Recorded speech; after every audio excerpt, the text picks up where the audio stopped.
애들은 가라, 애들은 가. 그 옛날 동네 공터나 장터에서 흔히 들을 수 있던 말이었습니다. 약장수가 북을 둥둥 울리고 진기한 차력쇼를 펼치면 호기심이 많은 동네 아이들이 몰려들어서 눈을 동그랗게 뜨고 구경했습니다. 그러나 약장수의 입장에서 아이들은 구매력도 없고 오히려 방해만 되기 때문에 애들은 가라, 애들은 가, 이렇게 외치며 아이들을 쫓아내었지요. 아마 오늘 유아 세례를 받은 아이들의 어머니들, 아버지들께서는 그런 장면을 본 적이 없으시겠지만은 할머니와 할아버지들께서는 그런 장면을 본 적이 있으실 것입니다. 비슷한 장면이 오늘 본문에도 나오고 있습니다. 놀라운 말씀으로 천국 복음을 가르치시고 병든 자들을 고치시고 귀신 들린 자들을 귀신을 쫓아내시는 예수님의 주변에는 항상 많은 사람들이 몰려들었습니다. 그 중에 어떤 이들은 자신의 어린이들을 데리고 와서 예수님께서 자신의 아이들을 어루만져 주시기를 바랬습니다. 그러나 제자들은 그들을 모두 꾸짖었지요. 제자들이 이때 한 말이 복음서에 기록되어 있지 않지만은 아마도 이런 말을 했을 것 같습니다. 우리 예수님이 얼마나 바쁘신데 아이들을 데리고 오냐고, 예수님이 그렇게 한가하게 보이냐고 이렇게 말했을지도 모르겠습니다. 이러한 제자들의 행동은 당시 문화에 비추어 볼 때 매우 정상적인 반응이었을 것 같습니다. 당시 어린아이들은 매우 낮고 하찮게 여겨졌기 때문입니다.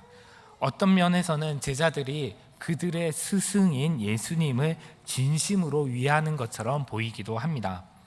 그러나 예수님은 제자들에게 노하셔서 제자들을 호통하셨지요. 아이들이 나에게 오는 것을 막지 말라고 말씀하시고 오히려 아이들을 높이셨습니다.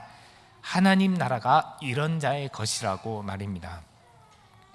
이 말씀은 아마도 제자들에게 매우 충격적으로 들렸을 것입니다. 단지 예수님께서 자신들에게 분노하셨다라는 사실 때문이 아니라 어린아이와 같이 되지 아니하면 하나님 나라에 들어갈 수 없다라고 말씀하셨기 때문이지요. 하나님 나라는 예수님의 사역의 핵심이자 궁극적인 목표였습니다. 그런데 제자들 중 어떤 이들은 당시의 급진주의자들처럼 하나님 나라는 무력으로, 최소한 어떤 영적인 힘으로 쟁취하는 것이라고 생각하였던 것으로 보입니다. 그러나 예수님은 무력이 아니라 그 반대로 가장 무력한 존재인 곧 힘이 없는 아이들과 같이 하나님 나라를 받아들여야지만은 그 나라에 들어갈 수 있다고 말씀하셨습니다.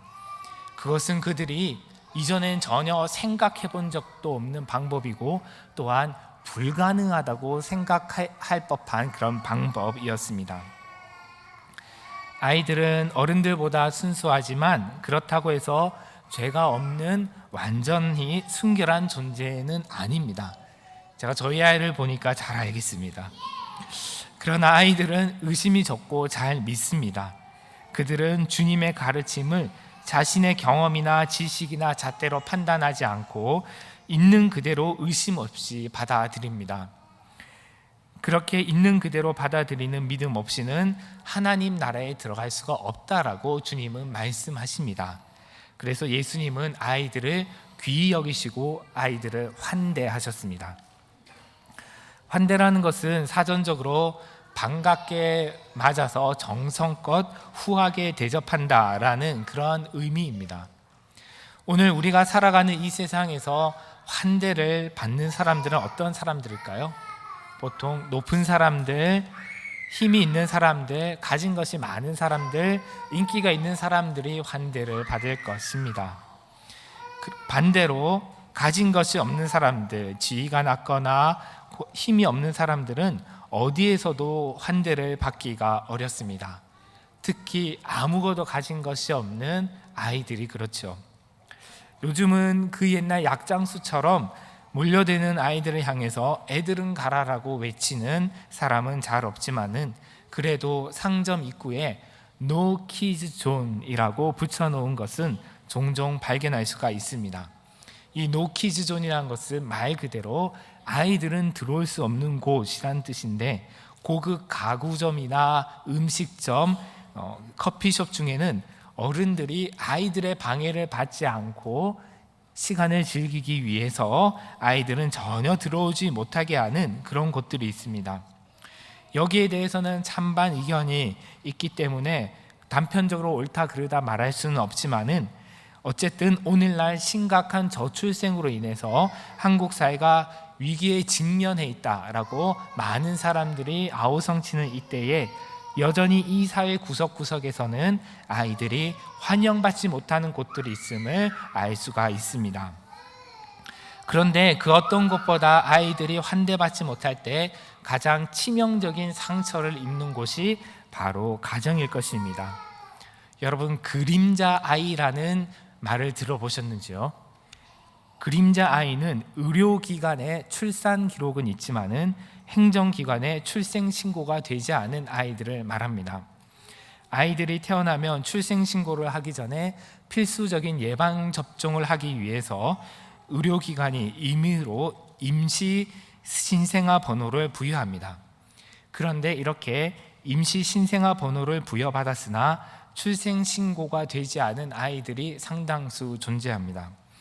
지난 7월 보건복지부의 발표에 따르면 2015년부터 2022년까지 7년 사이에 출생한 아동 가운데 출생 신고 없이 임시 신생아 번호로만 남은 아이들이 2,123명입니다. 이 아이들 중 10%가 넘는 249명은 이미 사망한 것으로 파악되었고, 50%가 넘는 1,095명은 생사 여부 확인이 불가능한데 그중 601명은 베이비박스에 버려졌기 때문이라고 합니다. 또한 며칠 전에는 그 이전인 2010년부터 2013년까지 임시 신생아 번호로 남아있는 아동은 총 11,639명이라는 그런 보도도 나왔습니다. 여기에는 행정적인 착오로 인한 경우도 있겠지만은 출산 기록이 남지 않는 의료기관 외에서 태어난 아이들까지 포함한다면 그 수가 상당할 것으로 추산됩니다. 이렇게 미등록 아이들이 발생하는 이유는 다양합니다. 전문가들은 생활고, 사회적 차별, 그리고 가족 간의 갈등을 주 원인으로 꼽는데, 이것은 이들 중 많은 아이들이 여러 가지 이유로 인해서 태어날 때부터 그 부모에게 환영받지 못했다는 것을 의미합니다. 이렇게 그 부모에게서 환영받지 못하는 아이는 생명을 잃기도 하고, 살아남아도 그 마음에 회복되기 어려운 깊은 상처를 입습니다. 출생신고가 정상적으로 이루어진 경우에도 그 부모로부터 환영받지 못하고 심지어 학대를 받는 아이들도 있습니다. 그런 아이들은 어른이 되어서도 자아 정체성에 큰 상처를 입고 다른 사람들과 건강하게 사랑을 주고받는 데 많은 어려움을 느낍니다. 또한 그것은 하나님과의 관계에도 영향을 끼쳐서 하나님께서 자신을 사랑한다는 것을 받아들이지 못하거나 머리로는 동의하지만은 실제로 하나님의 사랑을 느끼지 못하는 이들도 있습니다. 그래서 아이들이 어릴 때 가정에서 제대로 환대를 받는 것이 정말 중요합니다. 그렇게 건강하게 자란 아이들이 커서 건강한 사회를 이룰 수가 있지요. 오늘 아이들이 유아 세례를 받았는데요, 유아 세례가 언제부터 시작되었는지는 정확히 알 수는 없습니다. 그러나 기록상 남아있는 가장 빠른 언급은 2세기 후반의 문서들에서 발견됩니다. 그 기록들에 의하면 그 당시에도 유아 세례가 관습적으로 행해지고 있었습니다. 유아들에게 세례를 준 이유는 아마도 의학이 발전하지 못했던 과거에 높은 영유아 사망률과도 관계가 있었을 것으로 보입니다. 부모들은 태어난 아이가 언제 죽을지 모르기 때문에 유아 세례를 통해서 아이들의 구원을 확인받고 싶었던 것 같습니다. 그래서 중세 때는 아이가 태어나면 반드시 그 이튿날에 유아 세례를 받도록 하였는데요, 추운 겨울에도 갓 태어난 아이를 찬물에 넣었다가 꺼내는 의식을 행한 탓에 오히려 아이들이 아프기도 하고 더 심각한 경우가 발생하기도 했다고 합니다. 그런데 영유아 사망률이 매우 낮아진 오늘날 유아 세대의 의미는 과거와 다르게 인식되는 것 같습니다. 오늘날 부모들은 아이가 죽기 전에 구원을 확실히 해놓기 위해서가 아니라 아이가 하나님의 사랑과 축복 속에 자라기를 바라며 유아 세례를 받게 합니다. 곧 우리 가정에서 태어난 아이를 하나님의 선물로 받아들이고, 그래서 아이를 진심으로 환대하며 부모로서 믿음과 사랑으로 아이를 키우겠다고 하나님과 교회 앞에서 약속하는 의식으로서 유아 세례식에 참여하는 것이죠. 교회도 역시 아이들을 하나님의 자녀로 여기고 하나님의 집으로 환대하면서 유아 세례를 베풉니다. 이렇게 가정과 교회에서 환대를 받는 아이들은 사랑 속에서 건강하게 자랄 가능성이 높습니다. 그러나 유아 세례식만으로는 그쳐서는 안 될 것입니다. 아이들은 계속해서 가정과 교회에서 진심으로 환대받고 양육되어야 합니다. 그리스도교 영성에서 환대는 우리가 실천해야 할 핵심 덕목 중에 하나입니다. 환대에 대해서는 드릴 말씀이 많지만은 제가 그것을 장황하게 설명하는 것은 지금 인내하고 있는 아이들을 괴롭히는 것이기 되기 때문에 한 가지만 말씀드리고 이제 설교를 마무리 지으려고 합니다. 기독교 영성 전통에서 성경적인 환대를 잘 요약해서 말하고 있는 대표적인 금어는 베네딕투스의 규칙에 나오는 여기에 오는 모든 이들을 그리스도처럼 맞으라 라는 말입니다. 서방 수도원 제도의 아버지로 불리우는 누르시아의 베네딕투스는 그의 수도 규칙에서 수도원으로 찾아오는 모든 사람들을 그리스도를 맞이하듯 환대하라고 가르칩니다. 이것은 예수님께서 마태복음 25장 40절에서 여기 내 형제 중에 지극히 작은 자 하나에게 한 것이 곧 내게 한 것이니라 라고 말씀하신 것과도 상통합니다. 또한 예수님은 마태복음 18장 5절에서 누구든지 내 이름으로 이런 어린아이 하나를 영접하면 나를 영접하는 것이다 라고 말씀하신 바가 있지요. 그러므로 우리 가정에, 우리 교회에 주신 아이들을 환대하는 가장 좋은 방법은 그들을 예수님을 영접하듯이 최선의 기쁨과 감사와 사랑으로 환대하는 것입니다. 이러한 마음으로 우리는 우리 교회에 속한 가정에서 태어나는 아이들뿐만이 아니라 세상에서 환대받지 못하고 버림받거나 학대당하거나 무시당하는 아이들 역시 그리스도를 영접하듯이 환대할 수 있습니다.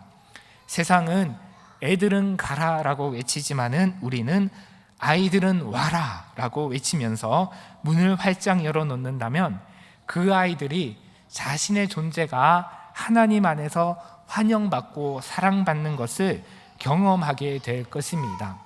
이것은 과거 한경진 목사님께서 보리론을 세우신 그 정신을 이어가는 것이기도 하겠죠.